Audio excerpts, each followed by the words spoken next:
hemos venido para adorar al Señor. Y sabemos que el Señor es el dueño de nuestra vida y es todopoderoso. Muy bien. Esta mañana quiero que abran su Biblia en el Evangelio según San Mateo, capítulo 4, versículo 18 al 20.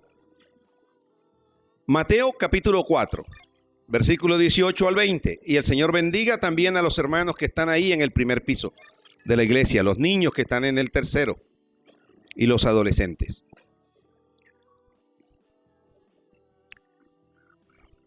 No sé si usted algún día ha pensado acerca de la importancia de seguir a Cristo y lo que eso significa. Seguir al Señor Jesucristo, lo que eso significa para su vida.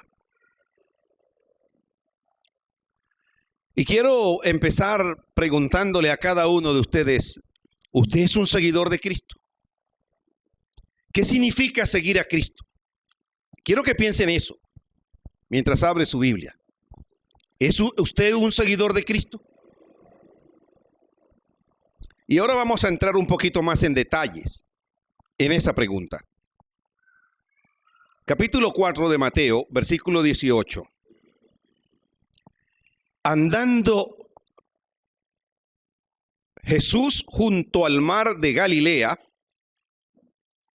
vio a dos hermanos, Simón llamado Pedro y Andrés, su hermano, que echaban la red en el mar, porque eran, ¿qué?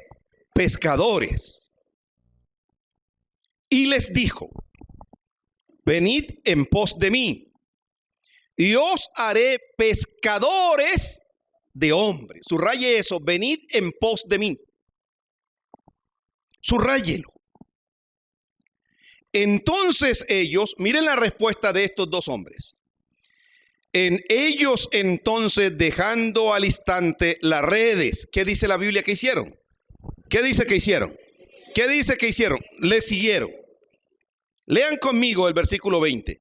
1, 2, 3. Ellos entonces, dejando al instante las redes, le siguieron. Cuando uno pregunta, ¿es usted cristiano? ¿Es un seguidor de Cristo? Quiero que piense el sentido que tiene esa pregunta. Al hacer uno esta pregunta, la gente suele dar una variedad de respuestas. Algunos dicen, sí, yo soy seguidor de Cristo, y pueden llegar a pensar sencillamente en el sinónimo de creer en Dios. Yo soy seguidor de Cristo porque creo en Dios. Otros dicen, yo soy seguidor de Cristo porque voy al templo y ahí me reúno, participo en el templo, asisto.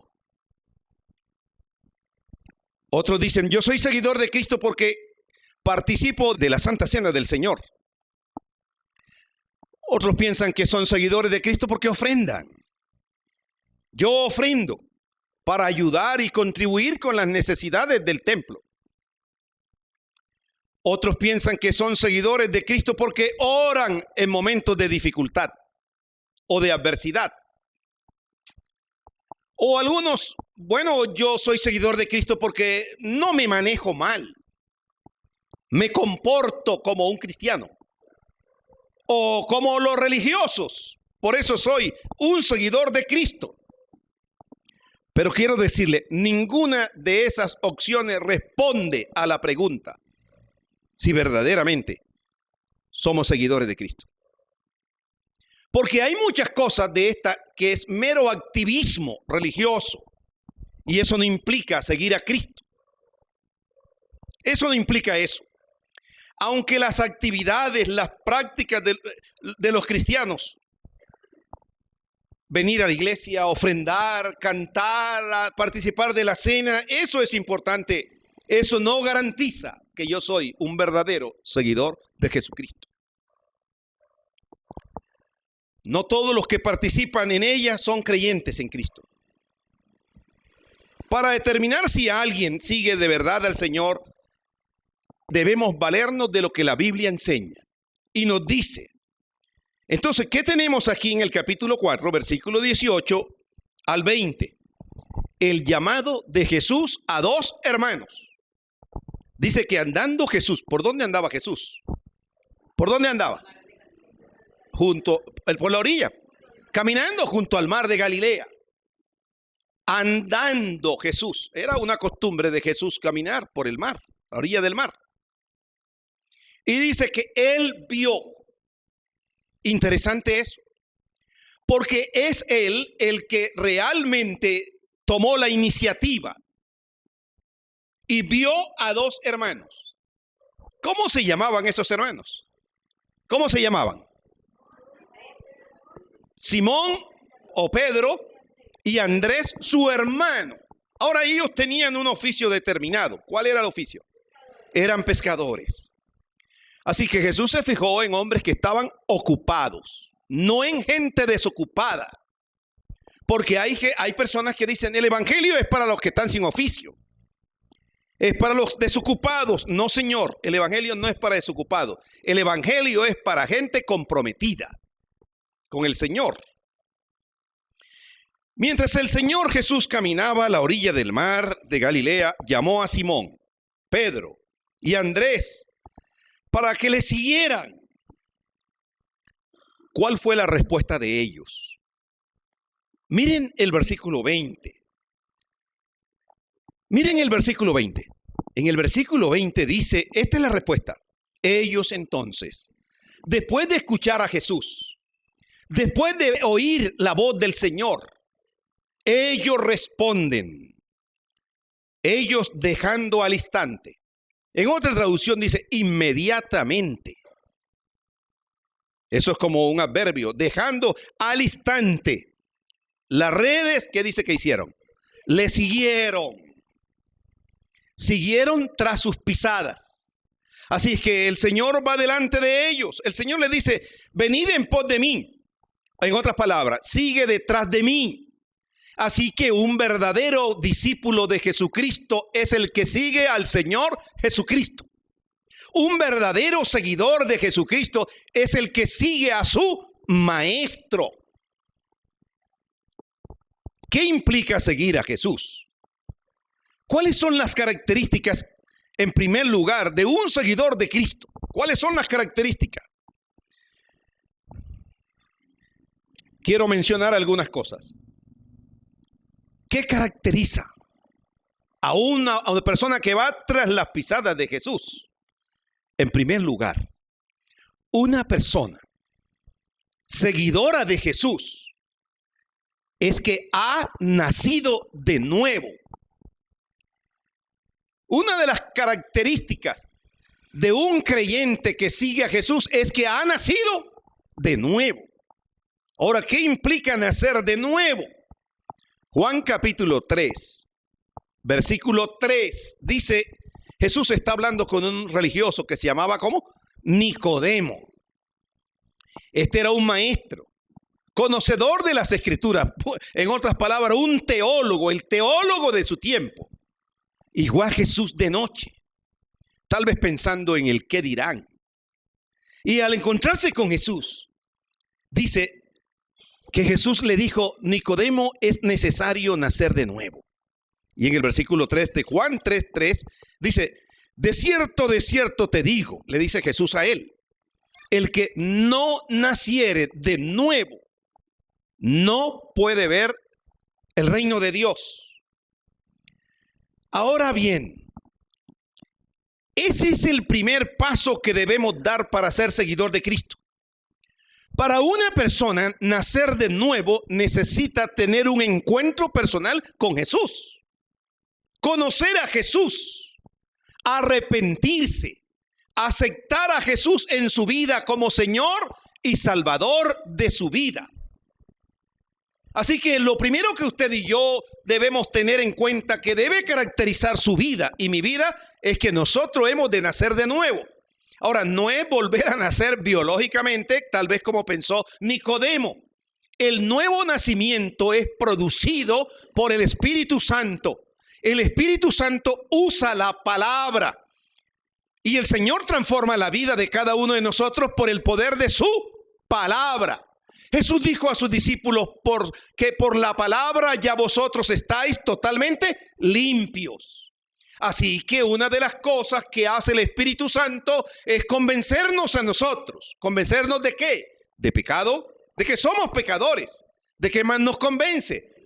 De pecado, de justicia y de juicio. Realmente el Espíritu Santo hace esa obra en nosotros. Usted y yo nacemos de nuevo cuando hemos aceptado a Cristo. En otras palabras, cuando creemos en Él, cuando lo reconocemos en nuestra vida. Ahora, no basta creer, hay que aceptar o recibir a Cristo. Juan capítulo 1, versículo 12 dice: mas a todos los que le recibieron, a los que creen en su nombre, ¿qué pasó? Les dio potestad de ser hechos hijos de Dios. Así que no basta creer, hay que recibir. Pablo dijo: de modo que si alguno está en Cristo, nueva criatura es. Así que el nuevo nacimiento se produce en su vida y en mi vida cuando usted tiene un encuentro personal con Jesús. Eso caracteriza al que ha conocido a Cristo. Ser cristiano es mucho más que tratar de ser mejores personas o llevar una mejor vida.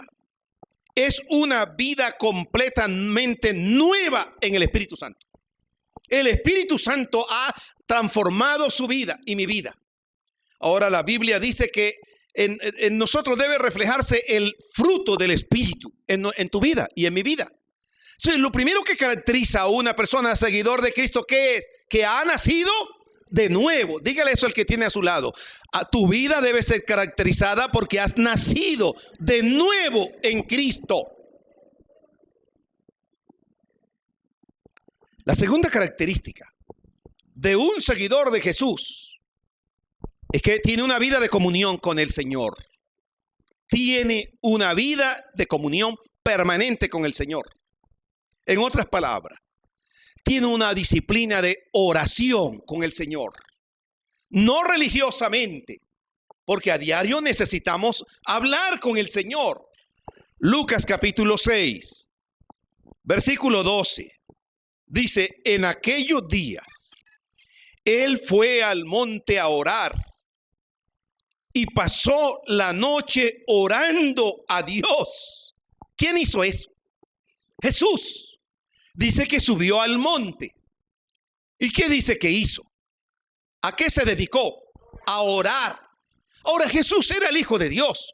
Y es Dios. Uno pudiera decir, ¿qué necesidad tenía Él de orar? La oración nos mantiene en una comunión permanente con el Dios del cielo. La oración no debe ser sencillamente cuando estamos en dificultad o en circunstancias difíciles. Permanentemente debemos estar en oración. La Biblia dice que Jesús, aún siendo muy de mañana, una de las cosas que hacía era orar. Jesús se apartaba para orar.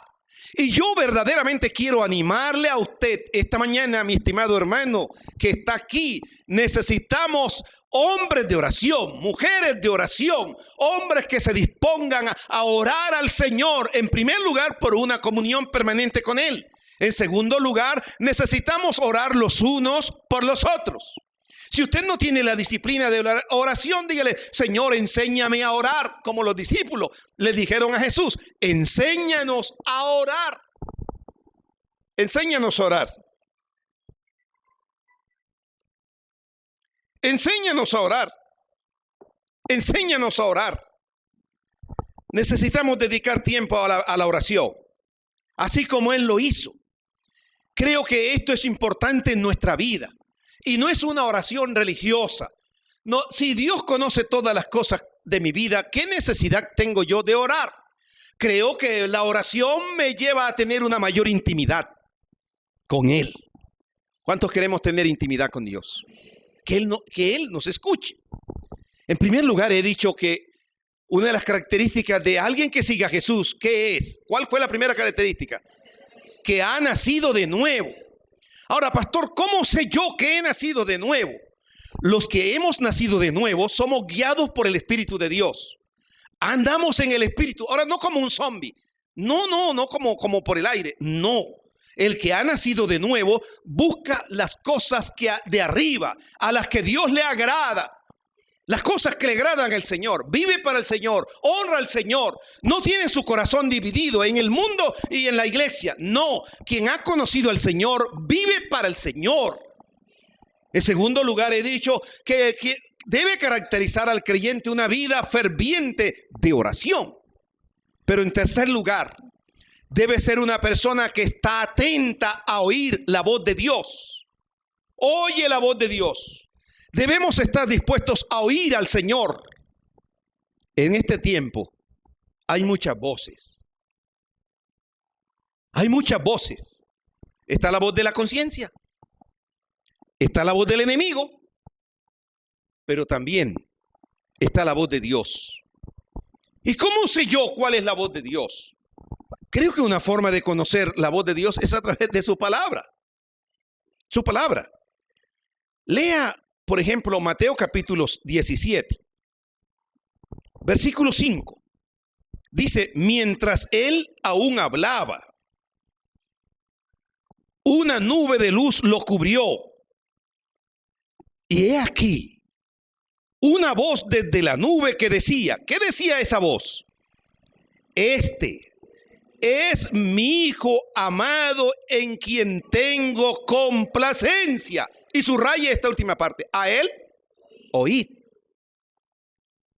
Esta es la experiencia de los discípulos en el monte de la transfiguración. Miren el versículo 1. Dice, capítulo 17 de Mateo.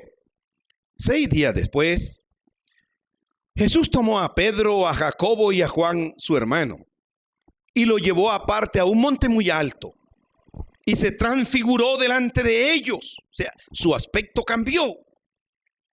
Y resplandeció su rostro como el sol. Y sus vestidos se hicieron blancos como la luz. Y he aquí, les aparecieron Moisés y Elías, hablando con él.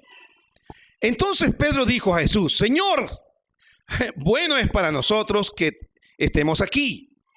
Si quieres, hagamos aquí 3 enramadas. Una para ti, otra para Moisés y otra para Elías. ¿Qué Pedro tan intrépido? Mientras él aún hablaba, una nube de luz lo cubrió y he aquí una voz desde la nube que decía, este es mi Hijo amado. ¿Esa es la voz de quién? Del Padre. Este es mi Hijo amado en quien tengo complacencia. A él oíd. Al oír esto, los discípulos se postraron sobre su rostro y tuvieron gran temor. Tuvieron gran temor. ¿Recuerdan cuando Jesús fue bautizado por Juan? Lo que sucedió. Se oyó una voz del cielo que dijo, este es mi Hijo en quien tengo complacencia.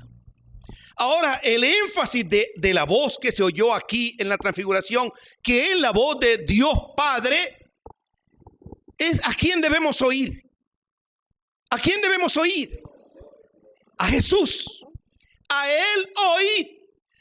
En este tiempo hay muchos creyentes que se dejan influenciar por diferentes voces.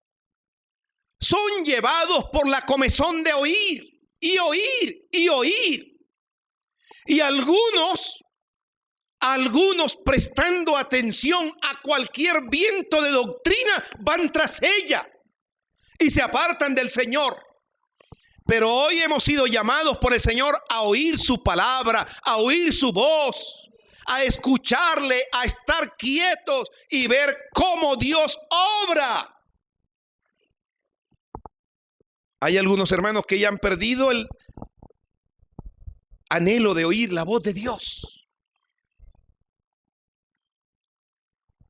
Moisés aprendió a oír la voz de Dios. Samuel, aquel profeta, no conocía la voz de Dios, pero aprendió a oír la voz de Dios. ¿Y cómo un creyente puede aprender a oír la voz de Dios? Estando en comunión con Dios. No hay otra forma de aprender a oír, hablar a Dios, sino estando en su presencia, en comunión. Tenemos que decirle: Señor, háblame. Y pedirle al Señor que abra nuestro entendimiento para que podamos comprender su voz, su palabra. Así que una de las cosas que caracteriza a una persona seguidora que sigue a Cristo es que ha nacido de nuevo, que depende de Él, tiene comunión con Él en una vida de oración, pero aprende a oír a Dios. Y no solo eso, cree en Él. No basta decir: bueno, sí, yo voy a la iglesia, vengo. Hay que creer en el Señor, creer en Él. Porque de tal manera amó Dios al mundo, que ha dado a su Hijo unigénito, para que todo aquel que en Él cree no se pierda, mas tenga vida eterna. Así como confiamos en Jesús para la salvación, también debemos vivir por fe para seguir a Jesús, creer en Él.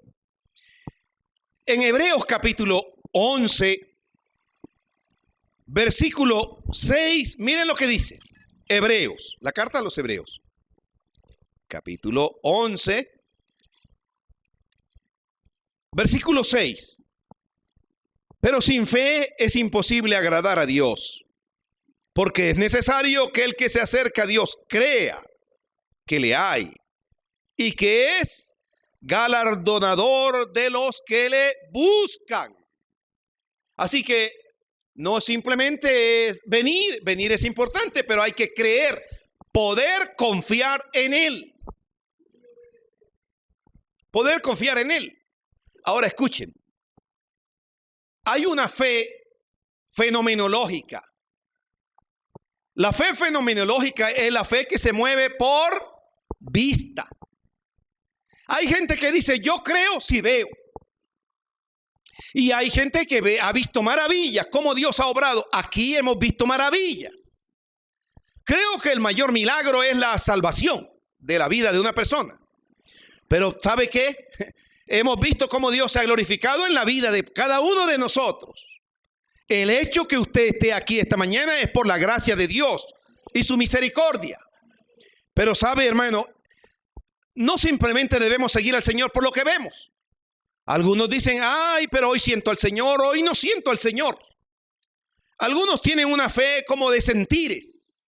Hoy sí lo siento, hoy no lo siento. Hoy el Señor sí está conmigo. Cuando las cosas me salen bien, entre comillas, cuando las cosas me salen bien, entonces el Señor sí está conmigo. Pero ¿qué en las adversidades? ¿Qué en la enfermedad? ¿Qué en las dificultades? Usted también y yo podemos decir cuando no sabemos qué vamos a comer hoy. Cuando usted ha perdido su empleo, ¿usted puede confiar en el Señor? Debemos creer en el Señor, aunque hay un coro que dice: aunque el sol no aparezca en el horizonte, no brille más, aunque hayan adversidades. Y si Dios nos sana bien, y si no nos sana también, pero lo único que sé es que Él está con nosotros todos los días hasta el fin del mundo. ¿Cuántos creen en el Señor? ¿Cuántos podemos creer en Él? Debemos creer en Él. Así que el primer aspecto de la fe es una fe fenomenológica. Pero la fe en la que la Biblia nos enseña es una fe fundante. Fundante. Una fe fundante es una fe que tiene fundamento. Fundamento. Moisés salió de Egipto como viendo al invisible. El pueblo de Israel, aunque algunos trataron de volver atrás y algunos volvieron atrás, los que mantuvieron su confianza en el Señor y en sus promesas pudieron entrar en la tierra prometida. Las promesas de Dios son fieles y verdaderas en Cristo. Son fieles y verdaderas en Cristo. ¿Se acuerdan de aquellos jóvenes espías que fueron a inspeccionar la tierra? Dentro de ellos estaban ¿quién? Josué y Caleb. 10 vinieron diciendo cosas realmente, bueno, allá hay gigantes y esos gigantes nos van a devorar como langostas. Y Josué y Caleb vinieron diciendo cómo eran las cosas, pero ellos perseveraron.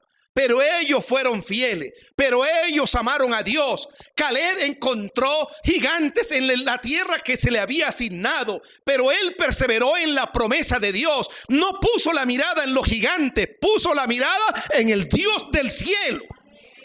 David, cuando enfrentó a Goliat, no puso la mirada en el gigante, él puso su confianza en el Dios del cielo y dijo: tú vienes contra mí con espada y jabalina, pero yo voy contra ti. ¿En el nombre de quién? ¿En el nombre de quién? ¿En el nombre de quién? ¿En el nombre de quién? De Jehová de los ejércitos.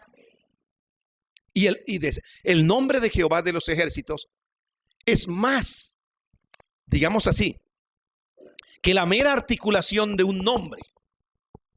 Cuando la Biblia habla del nombre, está hablando de la persona misma, de Dios. En otras palabras, tú vienes a mí como un militar, pero yo voy contra ti con Dios mismo. Con Dios mismo. Así que la confianza en el Señor debe ser una confianza fundada, fundante. Puestos los ojos, ¿en quién? En el autor y consumador de la fe. Si usted se queda mirando los gigantes, si usted se queda mirando las adversidades, si usted se queda mirando sencillamente las dificultades en su vida, eso no le va a permitir avanzar. Hay gente que no ha avanzado ni ha crecido en su vida cristiana porque se quedaron contemplando el pasado lleno de amargura, lleno de dificultades. Mire, con Cristo somos más que vencedores. Le animo a avanzar, le animo a confiar, le animo a seguir creyendo y confiando en el Dios del cielo. Nosotros no estamos confiando en los programas políticos de ningún político. Nosotros estamos llamados a orar por ellos. Aún por nuestro presidente estamos llamados a orar. Pero lo que pasa en Colombia depende de la soberanía de Dios y del poder de Dios. Así que mucho ánimo. Hay que entonces creer, pero hay que obedecerlo. Germán, hay que obedecerlo. Juan capítulo 8, versículo 12. ¿Qué implica ser un seguidor de Jesús? Obediencia. Yo soy la luz del mundo, dijo Jesús. Juan 8:12. El que me sigue, escuche eso, el que me sigue, subraye eso, el que va detrás de mí, ¿qué dice? No andará en tinieblas. En otras palabras, el que sigue al Señor, o los que seguimos al Señor, o somos, o somos. O somos, o somos. Yo soy la luz del mundo. El que me sigue no andará en tiniebla, sino que tendrá ¿qué? La luz de la vida. Seguir a Cristo requiere obediencia. Y cuando deseamos hacerlo de verdad, reconocemos cuán insensato es seguir nuestro propio camino. Los caminos del hombre le parecen derechos, pero al final son caminos torcidos que nos conducen a la muerte. Hermano, seguir a Cristo es una vida de renuncia. La obediencia nos lleva a renunciar. ¿A renunciar a qué? Bueno, a nuestra manera de pensar. Renunciar a nuestra manera de vivir. Es vivir en una vida de integridad y de santidad para el Señor. Pero ¿sabe qué? Es amarlo también con toda nuestra vida. Seguir a Cristo implica amarlo. Y lo amamos no solo porque Él nos da cosas. Lo amamos porque es el Señor. Lo amamos porque Él nos amó primero. Mateo 12:30. Y amarás al Señor tu Dios con todo tu corazón y con toda tu alma y con toda tu mente y con todas tus fuerzas. No podemos seguir a Cristo con un corazón dividido. Mitad con el mundo y mitad con Dios. Tenemos que amarlo con todo nuestro ser. Por tanto, no podemos afirmar que amamos a Dios y al mismo tiempo permitir que imágenes, que palabras, que pensamientos impuros, que conductas inadecuadas deshonren a Dios. Hay que honrar a Dios con nuestro estilo de vida. No podemos vivir como vive Raimundo y todo el mundo. No. ¿Sabe? A mí me llama la atención de Noé, por ejemplo. En los días de Noé fueron difíciles. Predicar a Cristo en los días de Noé fue difícil. Pocos creyeron. Había gente incrédula como hoy. En los días de Enoc también fueron días difíciles. Pero ellos vivieron para agradar al Señor. En los días de Abraham, de Lot, fueron momentos difíciles. ¿Dónde vivió Lot, el sobrino de Abraham? ¿Dónde vivió? En Sodoma. La inmoralidad subió, digamos así, hasta la presencia de Dios. No que Dios se haya vuelto inmoral, no. Lo que los hombres hacían, Dios lo vio. Dios lo vio. Claro que sí. Hermano, estos días que estamos viviendo son días de inmoralidad. De inmoralidad. De inmoralidad. La gente a lo malo le dice bueno. Y a lo bueno le dicen malo. Los retrógrados somos nosotros. Los que tenemos que acomodarnos a como el mundo quiere vivir, desenfrenado, somos nosotros. Inmoralidad. Hoy día hay matricidas y patricidas. ¿Cuántos están leyendo? Primera Timoteo. ¿Se encontraron con esas palabras? Entonces no la están leyendo. Matricidas y patricidas. ¿Quiénes son los matricidas y los patricidas? Los que le hacen mal y daño a sus propios padres. Hoy día, ¿cómo hay gente, hombres quitándole la vida a sus propios padres, a hermanos? Gente perversa, mala, que quiere vivir de cualquier manera. Así que los creyentes debemos ser luz, debemos ser sal. Los creyentes debemos resplandecer en medio de las tinieblas. Si en su casa, si en su familia, si en la cuadra donde usted vive, usted es el único creyente. La gente tiene que conocer a Dios a través de su vida. ¿O no, hermanos? Claro. Ahora es difícil. Es difícil porque la gente quiere andar y vivir de cualquier manera. Pero los creyentes debemos vivir para agradar al Señor en una vida de obediencia. Otra de las cosas que hacemos los que seguimos a Cristo es testificar de Cristo. Hablar de Cristo. Testificar de Cristo a otros. En Mateo 28:19 dice, por tanto, id y haced discípulos. ¿Dónde? A todas las naciones. Por tanto, id. Hermano, ya no es hora de callar. Este mundo está patas para arriba y necesita conocer a Dios. Sus vecinos necesitan conocer a Dios. Sus hijos necesitan conocer a Dios. Usted y yo estamos llamados a hablarle del Señor. Hablarle del Señor. Es una orden del Señor. Si en verdad deseamos seguirlo, vamos a compartir de Cristo. ¿Cuántos creen que el Evangelio es una bendición de parte de Dios para el ser humano? ¿Pero por qué es una bendición? Porque venimos a la iglesia, porque llevamos una vida sin tomar, sin bailar, sin fumar, sin... ¿Es bueno por eso? Algunos padres no creyentes quieren que sus hijos, que los varones, que las niñas se casen con creyentes, algunos. Y quieren que se case con creyentes, ¿por qué razón? Algunos padres no creyentes, ¿por qué dicen eso? ¿Por qué quieren que sus hijas se casen con creyentes? ¿Por qué? Porque la van a tratar bien, porque no toma, porque no ¿qué? No tiene mujeres.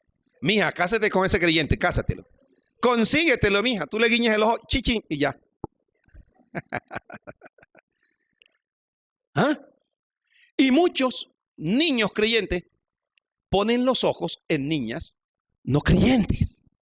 Y la Biblia dice, no te unas en yugo desigual con los incrédulos. Pastor, pero eso era para aquel tiempo. No. O somos hijos de Dios o no somos hijos de Dios. ¿Verdad? Hermano, hay que hablarle a la gente de Cristo. No podemos callar más. Pero hay algo más. Servir al Señor. Un seguidor de Cristo tiene la disposición de servir al Señor. Juan 12:26. Si alguno me sirve,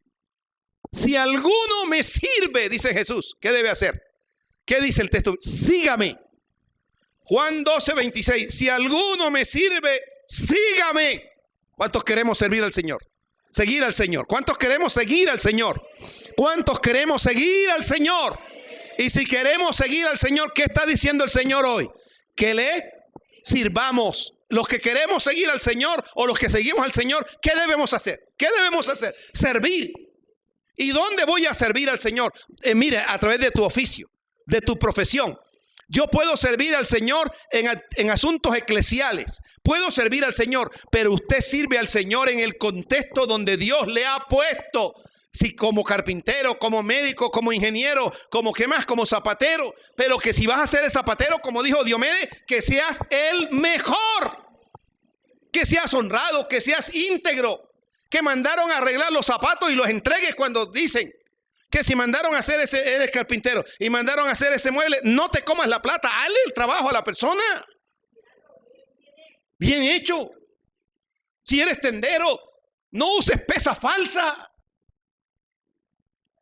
Si tú prestas, bueno, no eres pagadiario, pero no seas usurero. Porque le prestes al pastor. No.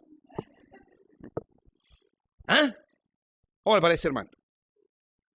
Si usted es creyente y le sirve al Señor, usted no está robándole la energía a ninguno. No. Yo una vez fui por allá a Bello y estaban vendiendo un aparatico que daba ganas de comprarlo. Roba señal, se llama. Así lo vendía el tipo. Roba señal, roba. Y yo veía a la policía pasando y ¿por qué no decía nada? Roba señal, roba. Ahora yo no estoy diciendo que la policía estaba de acuerdo con eso. O no lo escucharon.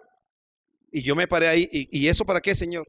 No, usted pone este aparatico y usted no tiene necesidad de pagar internet porque usted todas las señales la coge este aparatico. ¿Cuánto vale ese aparatico? 20,000 pesos. ¿Ah? Uno puede caer en las trampas del diablo. Un creyente no puede ser deshonesto, menos ladrón.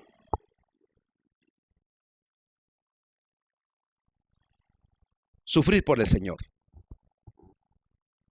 Porque a vosotros os es concedido a causa de Cristo, no solo que creáis en Él, sino también que padezcáis. Eso dice Filipenses 1:29. Seguimos a Cristo. Si seguimos a Cristo, podemos estar seguros de que sufrimos de alguna manera. La vida cristiana no es color de rosa. Algunos dicen, ¿yo para qué me metí en esto? Como si se hubiera metido en un tanque y lo hubieran tapado. ¿Yo para qué me metí en esto? Ahora me han venido más las pruebas. Usted no ha encontrado gente que le dice así. Las pruebas más grandes del mundo. ¿Y por qué, pastor? Si yo conozco a Cristo, como si el Señor tuviera que librarlo de las pruebas, de las luchas, de las dificultades.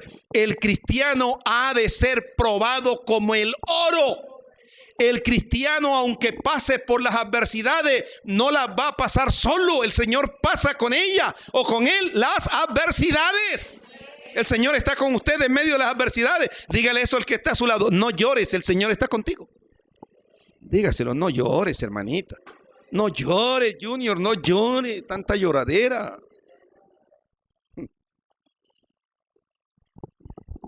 Por último, el seguidor de Cristo es generoso. El seguidor de Cristo es generoso. La verdad que yo lucho con eso. Yo lucho con eso. Rocío es más generosa que yo. Pero da eso. No, la ropita que más le gusta a uno es la ropa más vieja. No, pero regálala. No, hombre, ese es el que más me gusta, pero regálala. Y cuando Por no regalarlo, los he mandado a arreglar y me los dañan. Como el Señor diciendo, si tú no lo das, bueno, no, el Señor no es que permita que dañen eso, pero hay cosas de las que uno se apega que el Señor permite que uno se despegue de ellas. ¿No le ha pasado eso a usted, hermano? ¿Sí le ha pasado? Claro, claro. 2 Corintios 9:7 dice, cada uno dé como propuso en su corazón, no con tristeza. Ahora yo voy a dar esto para la obra del Señor, pero ¿por qué no lo dio otro?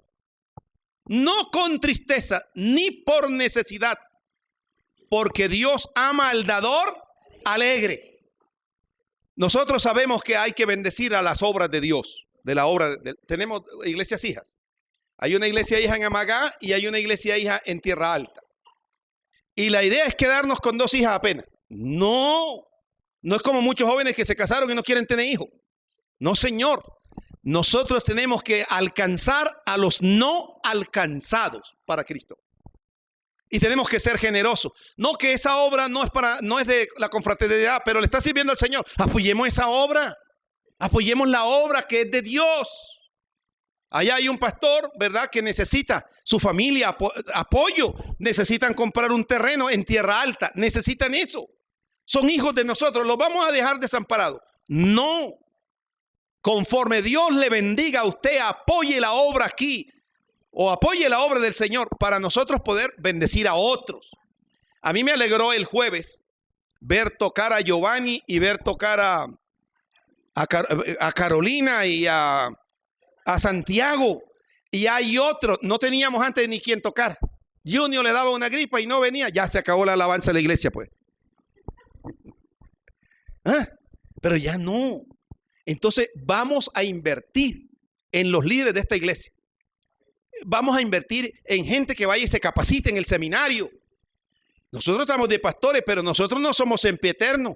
El pastor se enferma, le dio gripa. Bueno, yo no me quiero morir, o se muere. Entonces se acabó la iglesia, hermano. ¿Se acabó? No. ¿Y cómo no se va a acabar la iglesia? Hay que invertir en el liderazgo de la iglesia. Capacitarlo, formarlo. Que a una hermana se le está cayendo la casa, entonces nosotros nos vamos a quedar con los brazos cruzados. No, hay que apoyarle. ¿Pero a dónde vamos a apoyarle?